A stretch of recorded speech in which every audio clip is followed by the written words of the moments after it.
learning that today.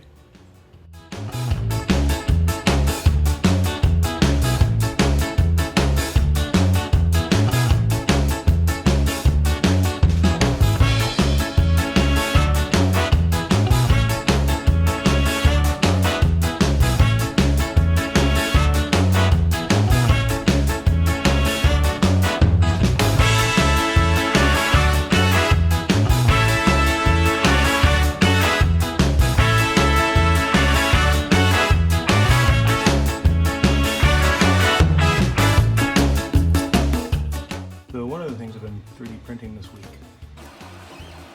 they're meant for 5/16 line, got a couple of slots for zip ties.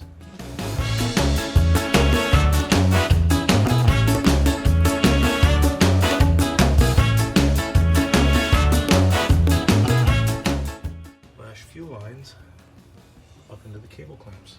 One of the other things I've been printing up this week have been club centering rings. These are ABS, pumpkin orange, because it's October.